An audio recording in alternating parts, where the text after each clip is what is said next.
everyone, how are you? I hope you all are fine. So today we are going to start new lecture of nitrines. क्या चीज? New lecture. तो आज के class में हम लोग क्या करने वाले हैं? पिछले वाले क्लास के टॉपिक को क्या कर रहे हैं? आगे प्रोसीड कर रहे हैं. तो पिछले क्लास में हम लोग एक टॉपिक स्टार्ट किए थे. टॉपिक का नाम था रिएक्शंस ऑफ नाइट्रीन्स. क्या चीज? Reactions of नाइट्रीन. तो वहां पे हम लोग दो रिएक्शंस पढ़े थे. सबसे फर्स्ट वन पढ़े थे कपलिंग रिएक्शन, जिसको कि हम लोग डाइमेराइजेशन रिएक्शन भी बोलते थे. और सेकेंड रिएक्शन हम लोग पढ़े थे हाइड्रोजन एब्स्ट्रैक्शन. तो उम्मीद करते हैं कि वो वाला लेक्चर आप लोग देख करके आए होंगे. नहीं देखे होंगे तो सबसे पहले उसको देख लीजिएगा, आगे आपको अच्छे से समझ में आएगा. किसी भी चीज को अगर आपको आगे पढ़ना है तो पीछे वाला चीज क्लियर करके रिवीजन करके चलिए, अच्छे से समझ में आएगा. तो आज हम लोग बात करने वाले हैं थर्ड रिएक्शंस और फोर्थ रिएक्शंस. थर्ड रिएक्शंस है आपका एडिशन रिएक्शंस और फोर्थ है आपका इंसर्शन रिएक्शंस. ये सब रिएक्शंस आपको पढ़ा पढ़ा लग रहा होगा. कहां पे? कार्बिन में. जो हम लोग इससे जस्ट पीछे रिएक्टिव इंटरमीडिएट पढ़े थे कार्बिन, वहां पे हम लोग एडिशंस इंसर्शंस सारा बातें किए थे. वो जो पीछे वाला हम बात किए थे कपलिंग, जिसको कि डाइमेराइजेशन बोल रहे थे, और हाइड्रोजन एब्स्ट्रैक्शन, वो वाला हम लोग बात नहीं किए थे. किसमें? कार्बिन में. तो वो नया था, लेकिन ये सब आपका नया नहीं है, ये सब आप लोग पढ़ चुके हो पहले. तो हम लोग इसमें आपको कुछ होमवर्क भी देने वाले हैं, तो होमवर्क लेने के लिए रेडी रहना. तो बात करते हैं सबसे फर्स्ट हम लोग एडिशन रिएक्शन का. एडिशन रिएक्शन थर्ड नंबर का रिएक्शन है आपका. और एडिशन रिएक्शन क्या होता है? देखिए यहां पे आपको दिख रहा होगा कि डबल बॉन्डेड सिस्टम है, दैट इज की एलिनिक बॉन्डेड सिस्टम है. तो ये डबल बॉन्ड ब्रेक होगा और ब्रेक होकर के एडिशन होगा नया स्पीसीज का. अब यहां पे हम लोग किसका रिएक्शन पढ़ रहे हैं? नाइट्रीन का. ये है हमारा नाइट्रीन. तो यहाँ पे किसका एडिशन होगा? नाइट्रीन का एडिशन होगा. तो आपको दिख रहा है कि ये एलिनिक बॉन्ड है, डबल बॉन्ड है, और यहां से डबल बॉन्ड ये ब्रेक होगा और क्या करेगा? नाइट्रीन को अपने पास एडिशन करा लेगा, मींस नाइट्रीन को अपने पास ऐड करा लेगा, और ऐड करा करके आपका बनाएगा साइक्लोप्रोपेन डेरिवेटिव्स. मींस आपका साइक्लोप्रोपेन लाइक स्ट्रक्चर कुछ बनेगा, जो कि आपके सामने यहाँ पे बोर्ड पे लिखा हुआ है, बनाया हुआ है इसका स्ट्रक्चर. तो ये रिएक्शंस हम लोग ऑलरेडी बात किए हैं. कहां पे? कार्बिन में. कार्बिन में क्या था कि सारा कुछ सेम था. यहाँ वहां पर भी साइक्लोप्रोपेन डेरिवेटिव्स बन रहा था, लेकिन वहां पे नाइट्रीन नहीं होकर के क्या था? कार्बिन था. तो अब देखिए हम लोग बात करने वाले हैं इसी का मैकेनिज्म्स के बारे में. तो इसका मैकेनिज्म्स जो है वो सिमिलर होगा आपका किसके जैसा? कार्बिन के जैसा. तो आपको बता दें कि हम लोग बेसिक बातें बात कर रहे हैं जो प्रीवियस क्लासेस में पढ़े हैं कि नाइट्रीन का कितना टाइप्स होता है? दो टाइप्स. जैसे कार्बिन का दो टाइप्स होता था, वैसे ही नाइट्रीन का भी कितना टाइप्स होता है? दो टाइप्स. कौन कौन सा? First one is singlet नाइट्रीन and second one is triplet नाइट्रीन. तो सिंगलेट नाइट्रीन के लिए अलग रास्ता होगा, अलग पाथवे होगा मैकेनिज्म्स का, और ट्रिपलेट के लिए अलग पाथवे होगा. जैसे कि अगर हम बोले कि ये एक चौक चौराहा है और दो अलग अलग जगह पे दो व्यक्ति हैं, हम बोले कि इस चौक के पास दोनों लोग को आना है. दोनों लोग इसी चौक के पास आएंगे, लेकिन दोनों का आने का तरीका, दोनों का आने का रास्ता जो है वो अलग अलग होगा. तो वही बात यहाँ पे है कि हमको बनाना प्रोडक्ट यही है, साइक्लोप्रोपेन डेरिवेटिव्स ही बनाना है, लेकिन हमारे पास एक सिंगलेट नाइट्रीन है और एक ट्रिपलेट नाइट्रीन है. तो दोनों से बनेगा यही, लेकिन बनने का तरीका अलग होगा, रास्ता अलग होगा, पाथवे अलग होगा. बात समझ रहे हैं? तो यहाँ पे कुछ नया नहीं है, कोई रॉकेट साइंस नहीं है. जो हम लोग पढ़े थे कार्बिन के केस में, वही वाला यहाँ पे अप्लाई कर देना है नाइट्रीन के केस में. तो इसको बताने के लिए एक हाइपोथेसिस आया इसका मैकेनिज्म को एक्सप्लेन करने के लिए, और उस हाइपोथेसिस का नाम था स्कल हाइपोथेसिस. क्या चीज? Skull hypothesis. तो इस हाइपोथेसिस के अनुसार क्या बोला गया कि जो सिंगलेट नाइट्रीन होता है उसमें क्या होता है? कंसर्टेड पाथवे होता है. अब ये कंसर्टेड पाथवे का क्या मतलब है कि वैसा रिएक्शंस जो कि एक ही स्टेप में हो, एक ही स्टेप में बॉन्ड ब्रेक होगा और एक ही स्टेप में बॉन्ड फॉर्म होगा, तो वैसे पाथवे को हम लोग बोलते हैं कंसर्टेड पाथवे. और यहां से जाके आपका बनता है stereo specific product. Stereo specific product का क्या मतलब है कि जो आपका रिएक्टेंट में स्टीरियो होगा वही आपका प्रोडक्ट में स्टीरियो होगा. मान लो कि रिएक्टेंट का कॉन्फ़िगरेशन है आपका सिस, तो प्रोडक्ट का कॉन्फ़िगरेशन भी कैसा होगा? सिस होगा, मींस स्टीरियो स्पेसिफिक प्रोडक्ट होगा. अगर रिएक्टेंट का कॉन्फ़िगरेशन है ट्रांस, तो इसका भी कॉन्फ़िगरेशन क्या होगा? ट्रांस होगा, मींस सिमिलर कॉन्फ़िगरेशन होगा. किससे? रिएक्टेंट से सिमिलर स्टीरियो होगा। तो ये होता है स्टीरियो स्पेसिफिक प्रोडक्ट का मतलब। ये सब बातें कोई नया नहीं है, हम सारा बातें कार्बन में किए हैं, लेकिन बस थोड़ा सा हम आपको याद दिला रहे हैं, ठीक है। अब हम लोग बात करते हैं ट्रिपलेट नाइट्रीन का। ट्रिपलेट नाइट्रीन में क्या होता है कि रेडिकल पाथवे होता है। कैसा पाथवे? Radical pathway. कहने का मतलब कि यहाँ पे रेडिकल का फॉर्मेशन होता है, तो रेडिकल पाथवे होगा और यहां से जाकर के आपका बनेगा स्टीरियो सेलेक्टिव प्रोडक्ट। कैसा प्रोडक्ट बनेगा? Stereo selective product. इसका मतलब क्या है कि यहां पे आपका 50% इन्वर्जन होगा, ठीक है, और क्या होगा? 50% आपका रिटेंशन होगा। ये सब बातें और अच्छा से क्लियर हो गया होगा आपका, क्योंकि आप लोग कार्बिन में एडिशन रिएक्शंस को देखे हैं। कार्बिन में एडिशन रिएक्शंस को अगर नहीं देखे हैं तो फटाक से पहले जाकर के उस एडिशन रिएक्शंस को देखिए और उसके बाद फिर उसी एग्जांपल को लेकर के, या आपका मन कहीं कोई बुक से, ऑनलाइन कहीं से एक एग्जांपल लीजिए और जो हम कार्बिन में एडिशन रिएक्शंस बताया है उसी के हिसाब से इसको भी कीजिएगा। सीधा आपका जाकर के दोनों केस में यही प्रोडक्ट बनेगा। दोनों का मैकेनिज्म का तरीका हम सारा कुछ बात कर चुके हैं, तो हम ज्यादा टाइम यहाँ पे वेस्ट नहीं करने वाले हैं। एक ही चीज में लगे रह जाएंगे तो नया चीज हम लोग सीख नहीं पाएंगे। तो उम्मीद करते हैं यहाँ तक कोई दिक्कत नहीं हुआ होगा। तो ये हुआ आपका बात एडिशन रिएक्शंस का, और आप लोग इसका दोनों पाथवे से मैकेनिज्म्स करके और कमेंट में बताओगे कि कर पाए कि नहीं। अगर दिक्कत होगा उसके बावजूद भी तो हम एक छोटा सा वीडियो में उसका मैकेनिज्म्स बता देंगे।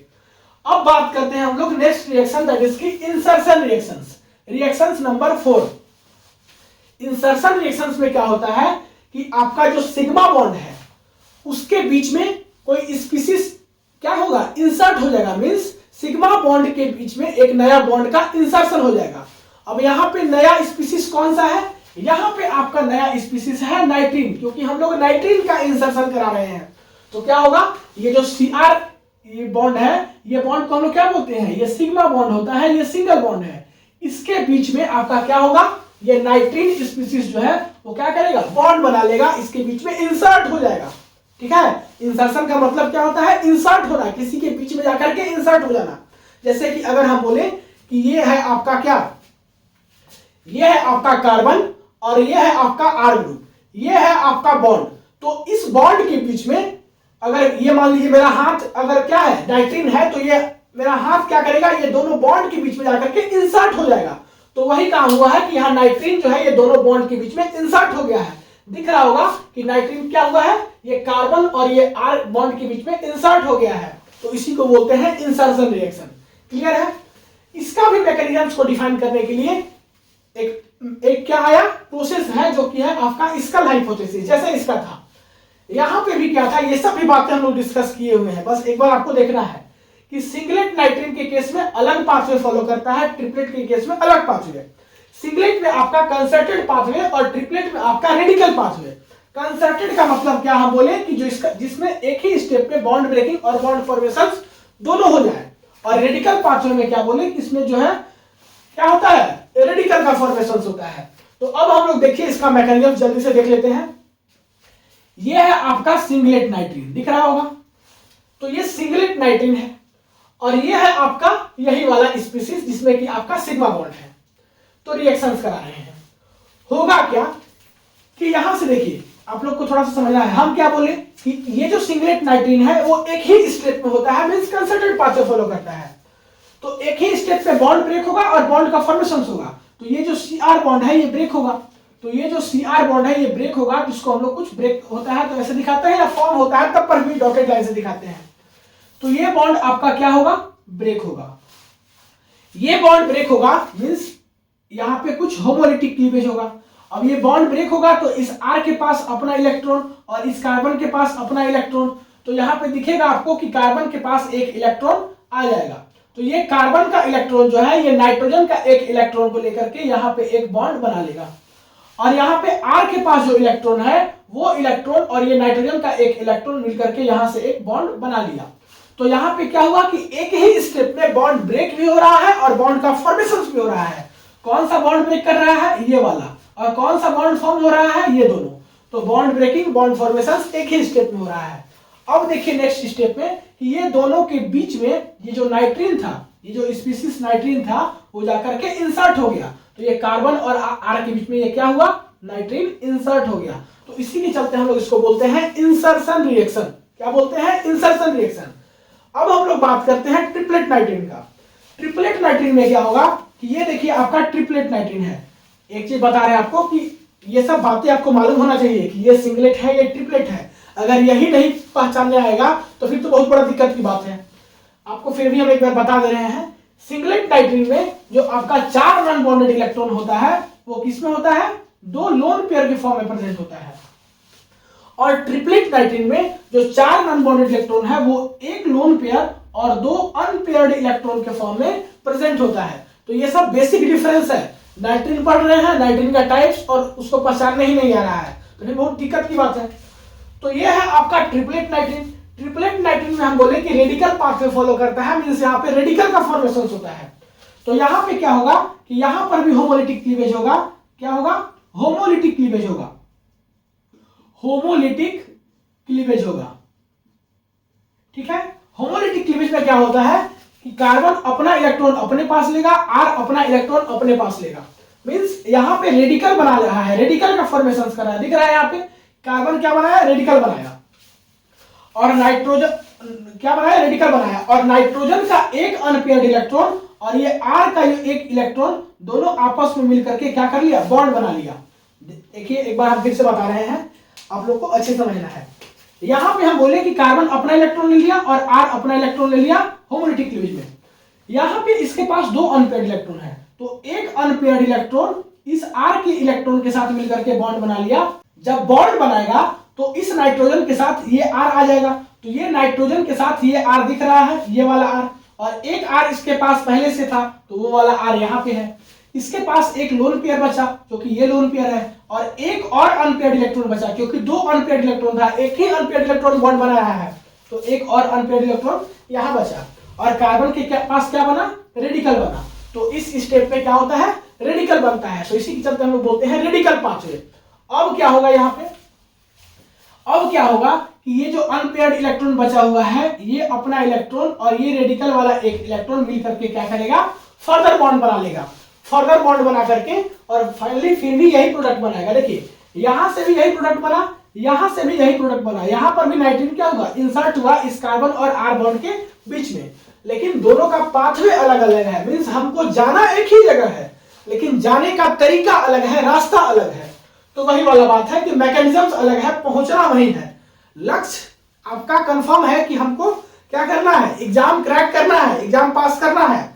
हाँ, हो सकता है सॉरी कि कोई बच्चा जो है 1 साल में करे, कोई बच्चा 5 साल में करे, करना सबको एग्जाम क्रैक है, ठीक है। बात अलग अलग है, सबका सिचुएशन अलग अलग है, लेकिन भाई एकदम पक्का इरादा है कि एग्जाम को क्रैक करना है, चाहे जैसे भी करना है। तो वही वाला यहाँ पे फंडा काम करेगा। अब हम लोग मिलते हैं अगली क्लास में। अगली क्लास में हम लोग बात करेंगे रीअरेंजमेंट रिएक्शन। किसके ऊपर? Rearrangement reactions. और मेरे ख्याल से रीअरेंजमेंट रिएक्शंस आपका इस चैप्टर का लास्ट लेक्चर होगा। उसके बाद फिर हम लोग देखेंगे एक आध और रिएक्टिव इंटरमीडिएट बचता है तो उस चैप्टर को भी हम लोग देख लेंगे। तो मिलते हैं अगली क्लास में, तब तक के लिए पढ़ाई करते रहिए। All the very best. Video को पॉज करके नोट कर लीजिए।